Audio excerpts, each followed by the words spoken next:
Yo, yo, it is Kamaal Daniels, and it is 7:36 a.m., April the 7th, and this is the Peng Sports Podcast, Episode 6.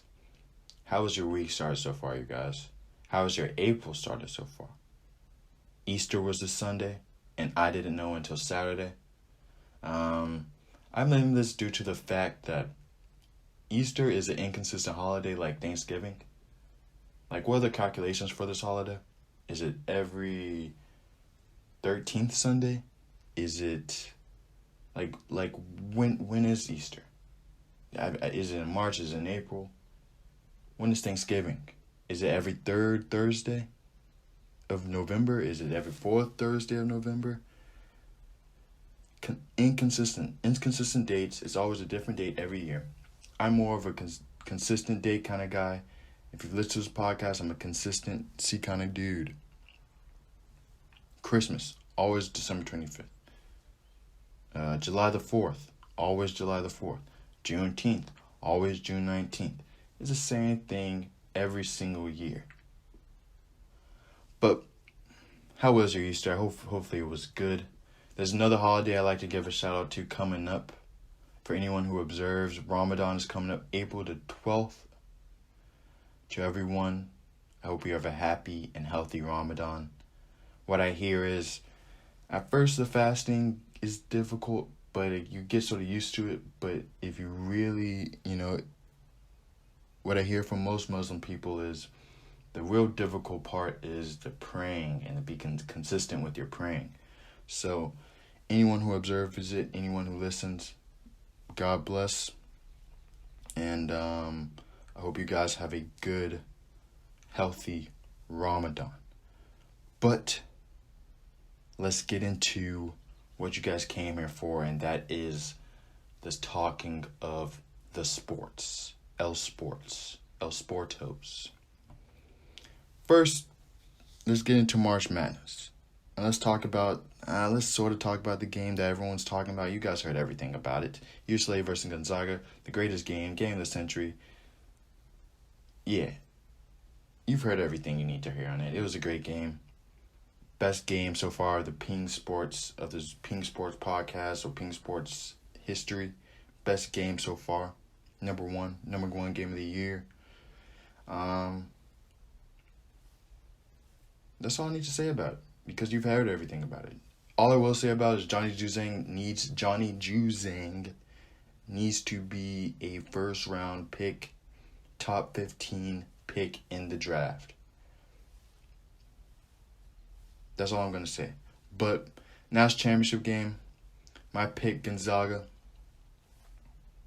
they lost.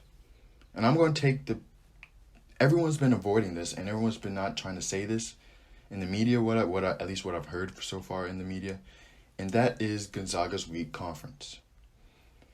And because of Gonzaga's weak conference, it didn't make Gonzaga bad, but it made Gonzaga weaker. I think their ceiling was high, but their ceiling could have been higher.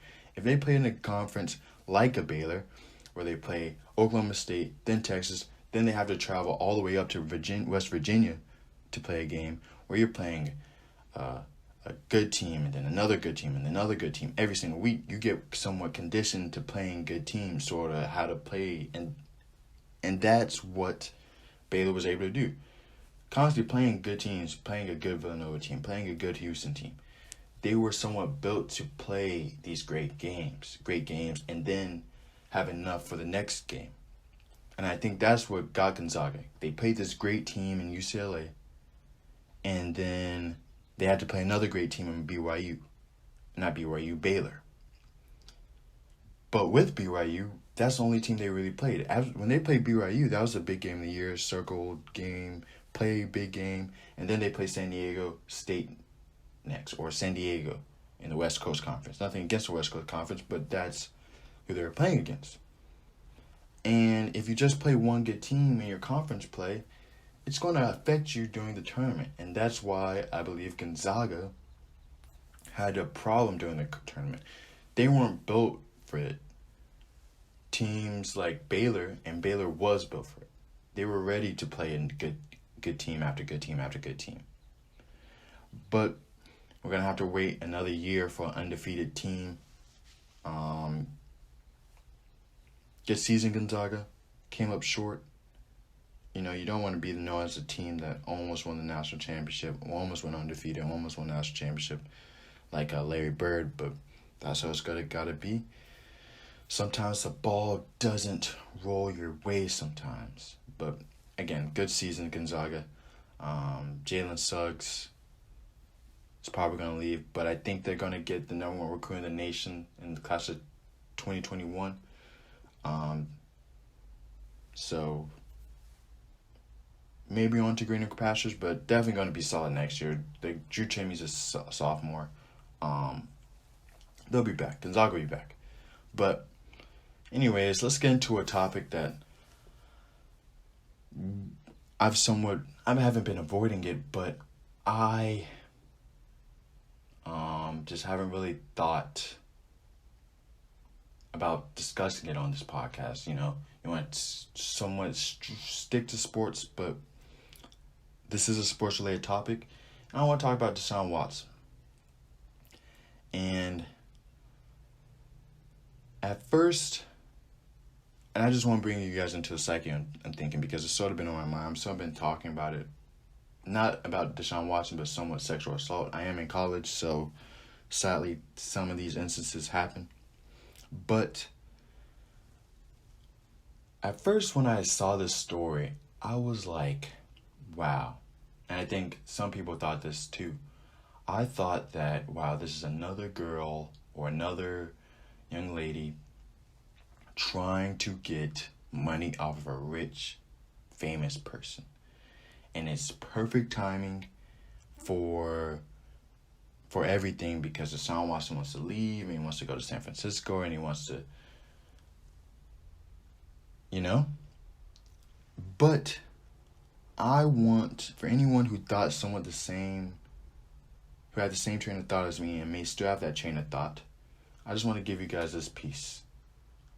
And this is sort of getting off of sports, but this is the podcast of sports and thoughts. So, but anyways, I just want you guys to think about all the pros of what coming out for this. The woman may get money, the young ladies may get some fame, but I want you guys to think about that fame. I want you guys to think, you're known as the girl who accused Deshaun Watson of sexual assault. You're the girl who accused this famous person of sexual assault. We have to think about some of these things before we say them. And I know that's a common theme when things like this happen. Oh, she's just out here to get money. Oh, she's out. But what is she really gaining from this? What's she really gaining from coming out and saying, oh, he sexual assaulted me? Because most people, when they come out, they're not heralded as saviors or heralded as these great people. They're heralded as gold diggers, and it's not a good reputation. And how long does this money, you get $300,000, which how long is that going to last you? 10 years? After those 10 years, what are you? You're always known as that girl who accused. It's not great press. And that's somewhat within the way society is today, and it is soon change, I hope. But I just think, and that comes into the psyche of, I don't believe in this country we take sexual assault as seriously as we should. Because it's a serious thing, and people, I heard things like this on campus all the time, and I'm just like, dude, why would she want to take your fame from you? You're a college student. She's not trying to get anything from you. And you think about it on a bigger scale with Deshaun Watson and other people who've been accused of this, and we constantly think that, oh, they're trying to get something. But what are they really trying to get from this? This isn't something that is in something that's illustrious. I've never heard someone who accused someone of sexual assault and they've become this great icon, or this person who's raised up in our society. They get their 15 minutes of fame, and then they're always known as that person, or not a good person. And Also, just want to add this. If Deshaun Watson wants to go to 49ers, I don't think that's going to happen. I think they're going to draft a quarterback. But if you go to San Francisco, I've been to San Francisco once. But it's a very progressive place, very loyal fans. And 49ers are going to touch a guy who had this somewhat controversy behind him. But I'm not going to say anything until the verdict is due. But I just want you guys to think behind the psyche when women come out and they say, oh, X sexual assaulted me. Think about it before next time. I just want next time when someone, because hopefully it never happens again, but it could happen again. Next time a woman comes out and they say that someone sexually assaulted them, think about it. Do you think she may get paid and she may get some fame for this, but it's not probably going to be as much as she needs to survive the money. And these people are always scarred for life. And if someone discredit them, you always got to look at things like this. I just say this. Who is the bad guy in the situation? When you believe someone who got accused of sexual assault, which is a serious accusation, they're the bad guy in the situation. You're not the bad guy for believing them. They're the bad guy for lying on that. And you're not the fool for believing someone on such a serious account, because you can't trust everyone, but you got to trust these people, know the seriousness and the severity of their accusations, But that's all I wanted to say my 2 cents, because that's sort of been on my mind. And, again, I go to college and things like this somewhat happen and people always discredit the victim, and it's just, it's sort of annoying to me. But a lot of people are saying this is a coincidence. Things like this aren't coincidental, I don't believe. I think it's happened exactly when it's supposed to happen, when Deshaun Watson wants to leave and Deshaun Watson someone wants to escape his problems. Maybe that's something that's going on. But, and it's tough for me to say that about an African-American man, because you want to be behind his back, but I believe I have to take sexual assault more seriously, and that's me growing as a person, taking sexual assault more seriously, taking victims more seriously when they're accused of these kind of things. But you can believe what you want to believe, but that's what I think about that. But let's get back to somewhat sports. Stay in my lane. I'm not this. But anyways, let's get back to sports. My lane is not just sports. If you got turned off by that, I apologize. I'm going to be talking about stuff like that. It's life, man. And sports is a reflection of life, and if you want to escape from it through sports, I just gotta say that's, if you want to be a true human being, you got to talk about things like that. And then what isn't a better way to talk about it with sports? But anyways, new baseball news. Francisco Lindor signed a 10-year, $341 million deal. He's 27. The contract starts when he's 28. And that's the problem with baseball. It's a 10-year contract, and the deal starts when he's 28. And anyone who's read my last article on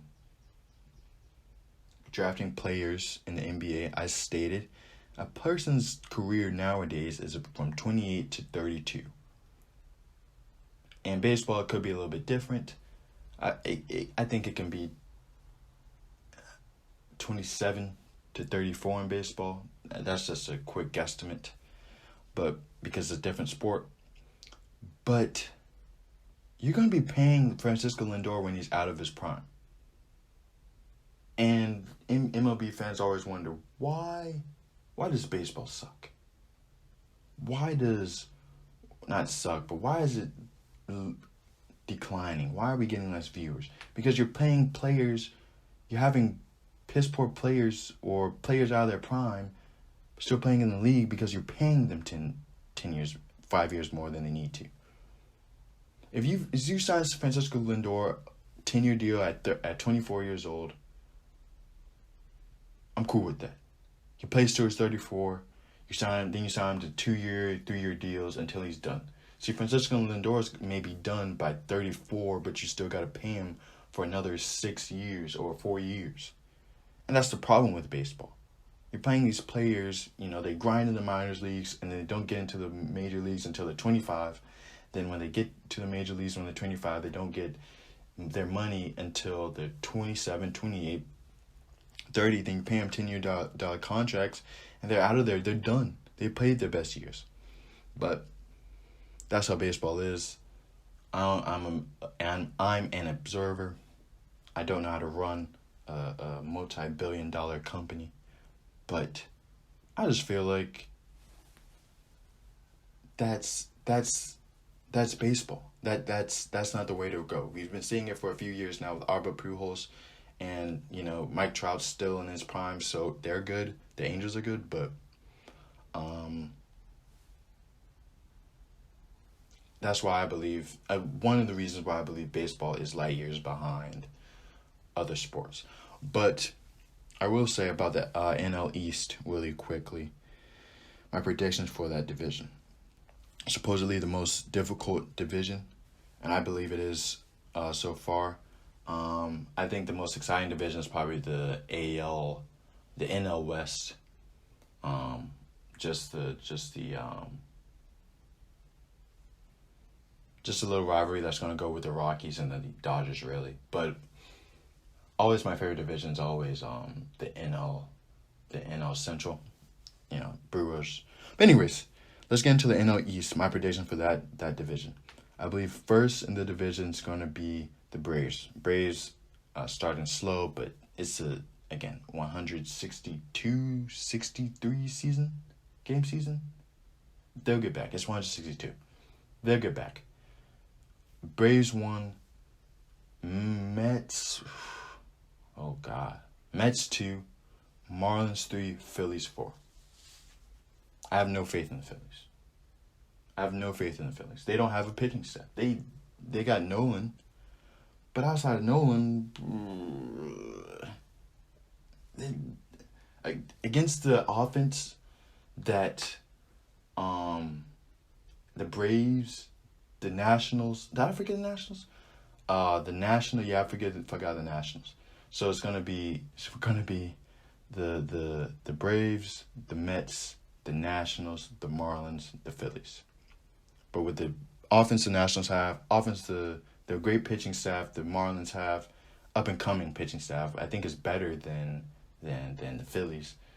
The Nationals having solid pitching, and I think it's gonna be a surprise down year for the Philadelphia Phillies. And again, Bryce Harper, I don't know. I'm not a MLB player, but goodness gracious, he goes to a great situation in Washington, and then he goes to one of the worst jerseys in Philadelphia. Their home jerseys are horrible with the red stripes, pinstripes. They're not great. They're not great. But anyways, we'll see throughout the season. It's early. But the Mets look good. Francisco Lindor isn't even playing good. And it's only like the third or fourth, second game for most teams. But anyways, let's get into another player who contracts and negotiations in the Premier League, Sergio Aguero. Anyone who knows Sergio Aguero, he's a baller. I love Sergio Aguero. I constantly think he gets finessed out the Argentinian side. I believe he should be starting, but he's going to leave Manchester City this year. And if I'm Manchester City, I don't understand, because who's a free agent somewhat, or who's looking to go to a new club this year? Lionel Messi. In most people's opinion, the greatest football player ever, the greatest football player in the world right now. He's looking to leave Barcelona this transfer window. And who's Lionel Messi's best friend, or one of his better friends? Sergio Aguero. So why would you tell one of the reasons why Messi wants to come there? You would tell one of his best friends to leave. I'll sign him for at least one more year. Keep him. Get Messi. And also, in the Premier League, who's really a better striker than him? When Sergio Aguero is at his peak or playing well, who's a better striker in the Premier League? Kane. You know, and that's it. Who's better? Who's a better striker? Kane? Maybe Southampton striker. God, I forget his name.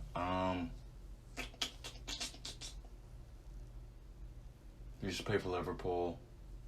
Anyways, clearly he's not as better as Aguero since I can't remember his name. But why are you getting rid of this guy? Clearly, Gabriel Jesus is not the guy who you thought he was. Solid, but not the guy who you thought he was. Not going to be the replacement for him. You're not going to get Haaland. And in a world where a lot of people believe that center backs are the problem and there's not enough good center backs, I believe the striking is not good. Lewandowski, Haaland, Mbappe. Outside then, who's really that much better than Aguero? Kane, of course. Yeah, I didn't mention Kane, but I was speaking outside of Lukaku. Yeah. There's other guys, of course. But if you really think about who's really going to be better. But if I was going to choose a replacement, I've always liked Silva from Frankfurt. He's a Portuguese international, 22 goals this season. I think he's about 23, 22 years old. Solid player, big, strong. I think he's going to adjust real quick to the Premier League if they decide to. But I just wouldn't get rid of a guy who's going to... Aguero's still... He's 32, but he's still going to, I believe, contribute if he came back. But the big Premier League game this past weekend was Liverpool versus Arsenal. And I'm pulling for Liverpool because I don't want them in the Europa League. Because it just won't be fun. Europa League is supposed to be a fair competition for some of the weaker sides in Europe, the good, weaker teams in Europe. Of course, Manchester United's in it, but that's discussion for another day. But this is showing me that even though Liverpool won 3-0, it showed me a lot. It showed me that Virgil van Dijk is the best player in the world. Not the best player in the world, but when he was being considered to win the Ballon d'Or, he should have won the Ballon d'Or because he was the best player in the world. This Liverpool team is different. It's totally different. Alexander-Arnold, Robertson can't push us forward. They have more defensive responsibility. And without those attacking wingbacks, they can't. They're just not efficient offensively. And what's also shown me is Mo Salah is the second best player on that team. I love Sadio Mane, but Mo Salah is the second best player on that team. He's producing. He's the key guy. We're gonna get into the Real Madrid-Liverpool game later when we talk about Champions League. But Mo Salah is the second best player on that team. And Virgil van Dijk's the best because without him, it's like a trickle-down effect. Everyone just got worse. Everyone has to do a little bit more. Everyone has to give a little bit more extra effort. I guess Henderson has hurt them. You see with even Fabinho coming back how much better this team is. You know? But if I were to really say the best players on Liverpool, it's Virgil van Dijk, number one, Anonymous, number one, Mo Salah, number two, and then Fabinho, and then Henderson, number four. And then Alexander-Arnold. Maybe not the best, but the most important players on that team. But Alexander-Arnold, big thing is he got a lot left out of the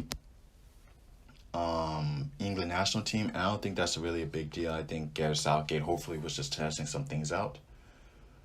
But if he wasn't, it's a problem. A big problem. In international football, you cannot try to build a team based off of the best thing that works for you, your best tactics. With international football, it's sort of like you got to build them like the Brooklyn Nets. You just got to stack the deck. That's how it's going to work. That's how it's always going to work. If it's putting some players in some position that's not going to work, if he's your best talent, you got to put him on there. That's why I believe they should play a 5-2-3, where they have a back line of, you got to see this image up on YouTube. Left wing back Chilwell, left center back Stones, center back McGuire, right center back Kyle Walker, and right wing back Alexander-Arnold. Because you got to play Kyle Walker. He's the best one outside of Alexander. Alexander-Arnold's the number one defender on there. And then, people will say McGuire, but put McGuire one-on-one against a guy with decent pace, he's getting beat every single time. Mbappe against McGuire, there's not a chance. He's getting beat every time. Neymar against McGuire. McGuire's very good against guys who are big and Premier League strikers. But when he gets to international football, when he's playing guys when you're playing against Mbappe, and you're playing against the quick Memphis Depay, and you're playing against Quincy Promes, you're playing against guys like that, that's a problem. When you're playing against Serge Gnabry, when you're playing against Leroy Sané, and you're one-on-one with those guys, you're getting beat every single time, McGuire. With at least Walker, they can somewhat force those guys to come to that side, and Walker can take care of them. But if there's an example of this, playing your best players, is Argentina. When Argentina doesn't play their best players and they play what system fits the best, and they play a lot of guys who play in Argentina, and because they play right mid, and that's the system, they get burnt every time. You see in the World Cup, when they were playing, when they just played their best team, the most stacked team, when they put Mascherano, who usually plays midfield, was playing defender. He was playing midfield at Argentina, but at the time he was playing defender for Barcelona. Rojo, who plays right back, was playing center back. And they were just starting Di Maria, Messi, just a stacked team. And now they don't start Dybala, who should be starting. They don't start Aguero, who should be starting. They just play the best players who fit in that position. They get burnt, and they're not as good as they were. But as I said, you see the image up, left wing back Chilwell, left center back Stones, right wing back should be Trent Alexander-Arnold, but you never know. International football is like FIFA. If anyone should play FIFA, you just stack the lineup. You don't care about chemistry, because chemistry is tough to build when you play X amount of games with these guys, and most of the year you play with other guys. These guys, but I want to quickly touch on Manchester United. And I believe I'm somewhat becoming this Manchester United stan. I'm not this Manchester United guy. I've never been a Manchester United fan. I think it's because Manchester United have a lot of African American dudes on the team, and that influences why I like them so much. Pogba, Bailly, Wan-Bissaka, Rashford, Martial, Greenwood. They have a lot of African gentlemen on the team. But they win 2-1 against Brighton. Another win for Ole. Another reason why you should keep Ole. Another reason why you shouldn't sack managers. Because I do believe if they kept Jose Mourinho, they would be working like this too. They would probably be even better. But as this team grows, is the more Ole grows. And Ole's growing more and more every single week with this team. Second in the Prem. Chance to win the Europa League. What more do you want? What more do you want? But as I said, speaking of Champions League. I told you I was talking about Champions League a little bit later. But this is really what I want to talk about. Manchester City, Dortmund. I thought Manchester City was about to be Manchester City again. Just like how I thought Baylor would have been Baylor in the national championship and choke, I thought Manchester City was about to choke against Dortmund. 1-1, controlling the game. It was sort of a boring game. I was really watching the Liverpool-Real Madrid game, but flipping back and forth. When I saw Dortmund tie 1-1, I was like, oh my gosh, it's the same old Manchester City. Manchester City's about to blow it again. They're about to choke in Dortmund and score 0 goals, and it's going to be a 1-1 tie. Dortmund advanced on aggregate. But they didn't. They didn't choke it. They were able to score 2-1 Phil Foden in the 90th minute. So good for them. I think they're going to coast now since they sort of got some of the pressure off their back. They're playing at Dortmund. They scored 2 goals. It's over. But the game, as I said, I was looking mostly at was Liverpool-Real Madrid. Totally controlled by Real Madrid. I believe Liverpool sort of went in there with their chest out thinking, oh, we just beat Arsenal 3-0. We're back. Real Madrid were like Baylor. Consistent throughout the game. Liverpool went on their little hot streak where they scored a goal. Mo Salah scored. Mo Salah was by far the best player for Liverpool in that game. But Real Madrid quickly weathered the storm and they said, okay, we're Real Madrid.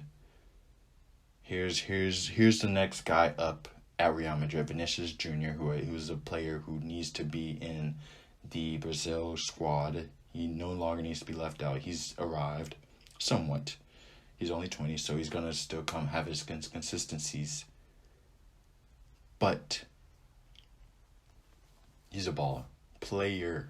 Has 7 kids, though, and he's 20 years old, which is sort of, hey, if you're getting paid like that, maybe I'd have a bunch of kids, too. But anyways, predictions for PSG versus Bayern and Chelsea versus Porto, which is later today. Predictions later, as usual, at the end of the podcast. But I want to get into some NBA news. Not NBA news, but NBA things that sort of caught my eye this week.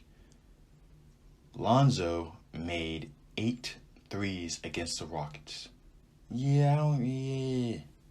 It's the Rockets. I don't really care, but you made 8 threes? 8 threes? That's impressive. That's impressive, Lonzo. Lonzo's one of those guys that you always just root for. I don't know what about him. I always root for Lonzo. I've been thinking about this over the past few days. Well, not over the past few days. I thought about Friday, I believe. And if you don't like the balls, then you must not like the Kardashians. Because they're the exact same. And if you don't like the Kardashians or the balls, then you don't like success. And if you don't like success, why you listen to this podcast? No, I'm joking. If you don't like success, but if you're a hater, I'm not a hater. Well, I like to say I'm not. And I'm an initial hater. I'll hate on you as soon as you come up. So if you come up, I'll be like, damn, this guy's a fraud. This guy sucks. But give me a week where I get out my feelings and again, initial hater, but end all be all, I'm probably not going to hate on you. And if you hate on the balls, why? There's no need. There's actually no need. One of them messed up, and he's good now. And the other 2 are balling. And that sounds like the Kardashians. I don't know. They're all balling. The Kardashians are balling. But still, if you don't like... I just feel like if you like the Kardashians and don't like the balls, then that's something you need to handle because they're literally the same exact people. LeVar Ball had a vision. Kris Jenner had a vision. They're one and the same. They want their kids to be successful. Their kids are successful, and they worked. I just believe you can't hate on visionaries, especially if you're successful. You are a visionary. But anyways, the Lakers, I get notifications on my phone. I see Lakers victory, Lakers victory, Lakers victory. I said, wow. Even though it's 4, when LeBron got hurt with the Hawks, they've been 4-6. I'm including that game. They're 4-6 without LeBron and AD, which is solid. Um, that's what I expect. You don't have AD or LeBron. You don't have your two best players. You're 4-6. I'm taking it. They have a tough stretch coming ahead. Hopefully, they can come back by now against the Heat, Knicks, Hornets, Celtics, and Nets. Those are just teams. That's not the order they play. I think they play on Heat, Nets, Knicks, Hornets, Celtics, then Jazz to end out April. Hopefully one of them, as I said, hopefully one of them can come back. But speaking of the Nets, James Harden got hurt. He's 31. He's not LeBron. He's in the twilight of his prime. He's about to get in the old category. We see this with players. KD's constantly getting hurt. Steph Curry's getting hurt. It just happens. As you get older, you're gonna get hurt. Russell Westbrook got hurt. These guys aren't LeBron. I think James is the MVP now. Only by default because LeBron and Joel Embiid got hurt. But Joel Embiid came back a few days ago, and he's back like he's never left. And that's due to coaching, in my opinion. At least for me, right? Doc Rivers is coach of the year. Maybe Charlotte's head coach is in contention for that, but the coach of the year right now is Doc Rivers. And Joel Embiid's coming back at a perfect time. He got his body to rest. He'll be in playoff shape when the playoffs start because he came back. He's not going to have to really get back into crazy shape. I think LeBron's going to be fine when he comes back. But AD, oh my goodness, AD, man. But anybody who knows physical therapy, especially when you get a leg injury, it's a full body process, a grueling process, and you are not staying out of shape. So if anyone's saying, oh, he was taking steroids, nah, he wasn't taking steroids. You're working out when you do physical therapy. And I always hear, not always hear, but I hear a lot of the times, this is the best thing for athletes is injury. Get to rest your body. Because being an athlete's grueling. It's just one of those things. But again, as I said earlier, I'm not really worried about LeBron coming back. If I was worried about anybody coming back, it would be AD and KD. Mainly AD. Because AD gets injured off of everything. He jumps up and he gets injured. He sneezes and he gets injured. And if the Lakers don't do well this year, it's because AD got hurt. That's the only reason why. AD, you've been resting for, 2 months now. You need to be healthy, man. I mean, goodness gracious, bro. You get help all throughout the playoffs. Injury. You came back, but injury. There's something about that, man. I don't think he's taking his physical therapy seriously enough. Because when you get those little tweaks like that, it's because you're just not conditioned enough. He's a baller. He plays a physical style of game, physical style of basketball. But I think he takes it seriously, but it doesn't take his physical therapy and his conditioning seriously enough. But something that also happened this week. There's a lot of stuff happened this week, man. Even in a week without football, American football, not real football. But Roy Williams retired. I wasn't alive when Dean Smith was alive, so Roy Williams is the only coach that I know who coached in North Carolina. Only guy I know. He won the championship in 2017. Has 3 national championships, I believe. He may have 4, but I think he has 3 national championships. He has more because he coached with Dean Smith. But yeah, I'm glad, man. I'm glad they hired Hubert Davis, black coach, outside of Tubby Smith. At Kentucky.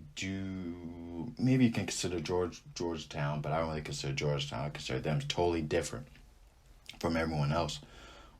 But African American head coach at the helm at a somewhat a blue blood school. And that's phenomenal. I think they're seeing what Michigan's doing, and they're getting all the recruits. Michigan is killing in recruiting.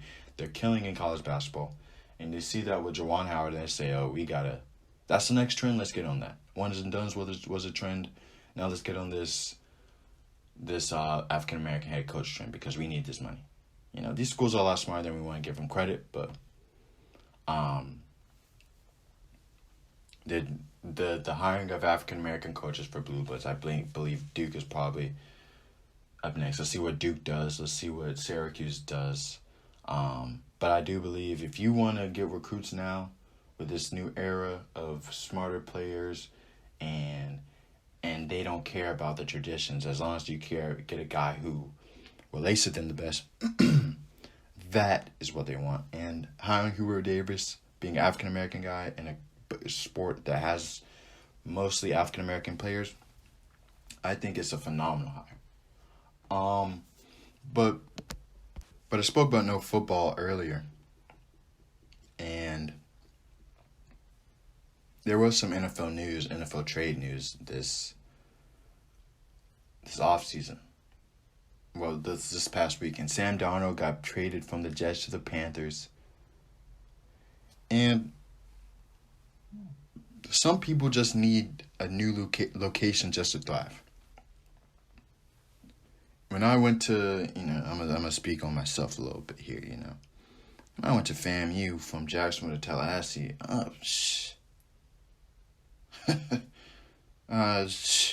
I'm that guy. Not everyone knows my name, but they know me. When someone discusses me in the conversation, they say, "Oh, Kamaal," and they may say, "Oh, who's Kamaal?" Then they show a picture of me and I say, "Oh, that guy." That's me. I thrive when a new location. I'm a big city guy in small city. I'm the biggest man on campus. I'm the most popular guy at FAMU, in my opinion. It's just how it is, But some people thrive in new locations. And sometimes I get those guys, some of those people who came freshman year, and they went to Tallahassee, and they got burnt out in 2 weeks. So we'll see. What's Sam Darnold gonna happen with Sam Darnold? Because I don't believe that it is, from what I've seen from the New York Jets, is not a big upgrade from Teddy Bridgewater. If I were to put my money on it, Teddy Bridgewater, if he stays with the Panthers, Teddy Bridgewater is going to play this season. He's going to play this season. And it's definitely going to be a quarterback competition. I do not believe Sam Darnold just gets this competition outright. It's going to be a quarterback competition. I don't think it's a huge upgrade, but Sam Darnold's not from New York. He's from Southern California. And you know how New York fans somewhat are, right? Or at least what I hear. They're ruthless. They're harsh. He's going to go to Carolina, where there's not a lot of expectations, a little bit warmer weather. It's not like Southern California, like where he's from, or California where he's from, but it's better than New York. It's better than New York cold. But it's going to be interesting. It's going to be an interesting NFL season. It's going to be an interesting NFC South. NFC South starting to look like the AFC East. With the Saints dropping off, the Carolina Panthers in shambles.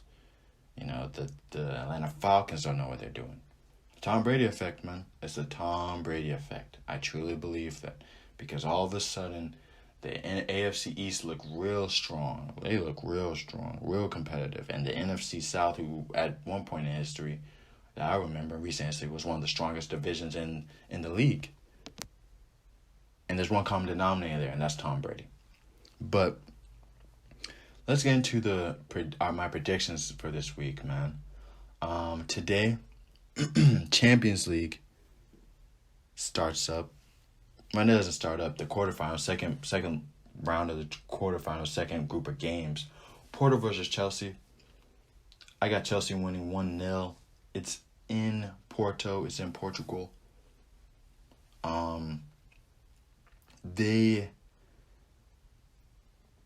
They lost 5-2 against West Brom this week.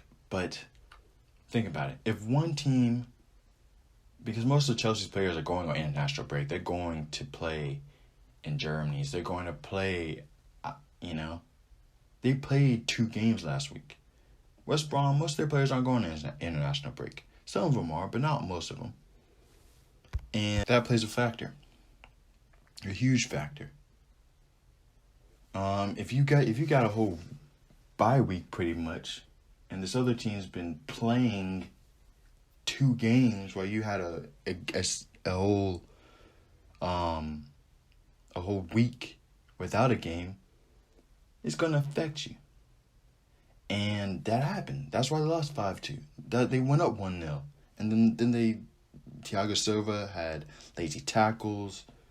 Chelsea, as I said, Chelsea went up 1-0, so they clearly could play with them.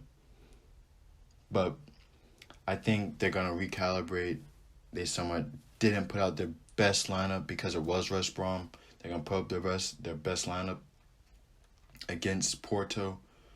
They're going to control the midfield. And Porto's not going to sneak up on you like they did Juventus. That's what Porto does. They do this. First round of the Champions League final. They did it against Roma a few years back. They do it against. They do it all the time, where they beat the first team in the in the round of 32, and then around of 16, and then they slowly, and then the other team you don't catch that team off guard. You won't catch Chelsea off guard. Chelsea's also going to control the midfield like Juventus couldn't do.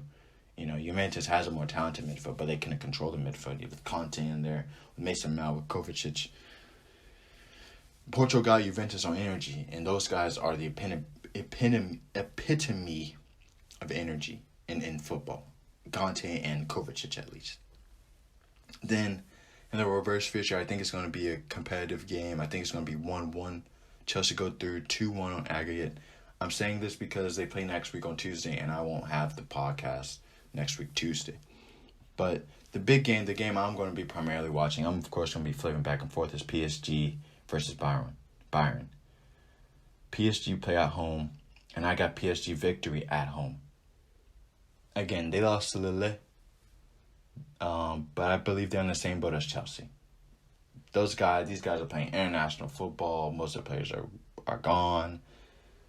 Lille, most of their players, I didn't do extensive research on this team, but most of the players are French, and most of those French players aren't getting called up. Most of the players aren't getting called up, so they got a bye week and a whole week to plan. All these factors play into it, and I believe that's what happened. They lost 1-0, but why PSG is my favorite one, I believe Bayern will lose to them, is because Serge Gnabry, Alphonso Davies, Thomas Müller, playing well, solid players, but they're not playing like they did last season. Only player that's really kept up their consistency is Lewandowski. Serge Gnabry, Alphonso Davies, and Thomas Müller could somewhat cover for their defensive woes because they control the game so much. Teams have to plan for them. But them not being as in form as they are shows their defensive woes. And they had defensive woes last year. PSG had chances to beat or tie Bayern Munich last year. Alaba's a solid player at the back, but he's no anchor. He's good when you have an anchor beside him, and Boateng isn't who Boateng is. Sul isn't who they thought they were going to get. Hernandez isn't playing like Hernandez did for France. He's not playing how they were going to get. And Neymar being back, Kylian Mbappe, the best player in the world. I got to say that every time so you know it. He's the best player in the world, Kylian Mbappe. It's going to be too much. Revenge. It's just going to be too much. So I got PSG home, 2-0 victory. Then, in the reverse fixture, I think PSG is going to surprise everyone. They're going to pull up Real Madrid. Real Madrid always would go into, when they were winning the Champions League back-to-back, they would always go into fixtures like this and just dominate a team. The fixture would be 1-1, and then they just kill a team and they beat them 3-0 in the next leg. And I believe that's what's going to happen. I believe it's going to be 3-1, reverse fixture, PSG in Munich. They're going to beat them 3-1. PSG advanced 5-1 in aggregate. And I'm going to give the predictions next week for the Man City, Dortmund, and Liverpool Real Madrid games. I believe those fixtures are pretty much wrapped up. I think it's over. I sort of gave my little snippet about Man City, Dortmund earlier. I believe it's those fixtures. If I really believe Real Madrid, Real Madrid, and Man City are gonna go through next week. But Europa League, Arsenal versus Slavia Prague. However you pronounce this name. Arsenal need to win. They have to win. Have to get even dominate this weekend, but they're just a better team. Arsenal going through. You know, they're going to win today and probably going to win next week. Manchester City versus Grande. Manchester United versus Grande. Manchester United, I got that. Dinamo Zagreb versus Villarreal. I don't know. I've never seen Villarreal, but I saw Dinamo Zagreb. I beat Tottenham last week, so I'm going Dinamo Zagreb. At least these are all the first leg victories. Ajax versus Roma. I got Roma. The only thing that may get Manchester United this week is because they have a game like Spurs this coming up week. But I believe they're going to handle Spurs just fine. And this is another reason why I won't say Ole's a better manager right now, but Ole versus Jose is going to happen this week. But I hear more. I hear less, but I hear some rumblings of maybe they should sack Ole after this year. And of course, Jose isn't performing, and it's somewhat a question. If this was Ole in Jose's shoes and he was losing like they were outside the top 4, outside the Europa League position, like Spurs are with Jose, Ole would definitely be out. He'd be sacked already. But because Jose's Jose and he has the credit, but still.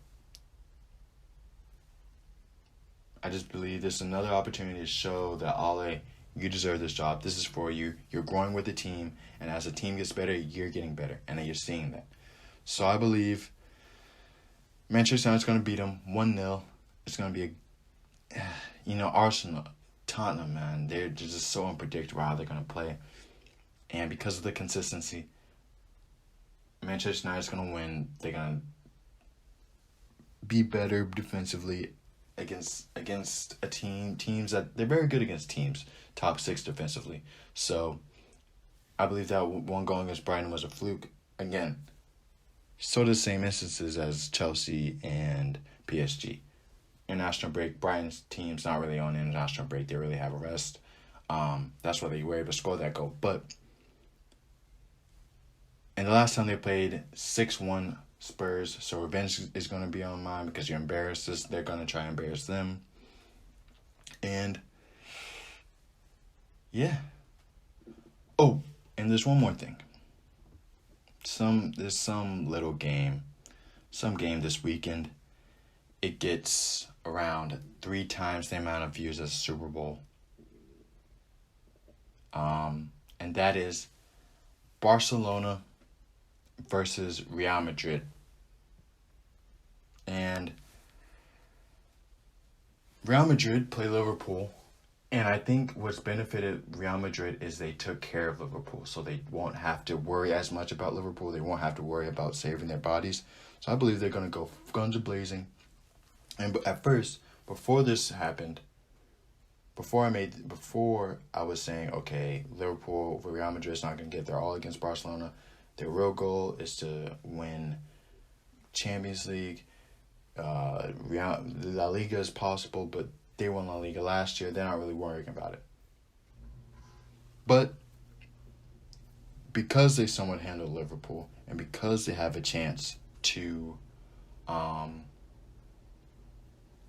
advance, they have such in good standing somewhat, I believe that changes things, but I still got Barcelona. Barcelona's playing better. Real Madrid is still going to somewhat be looking to Liverpool, but it's tough to go against one of the best players in the world. In my opinion, the second best player in the world behind Cristiano Ronaldo, Messi. It is tough. It's tough. I'm going to choose Barcelona. And a 2-1 victory over Real Madrid. And that's it, you guys. Peng Sports Podcast, episode 6. Thank you guys for listening.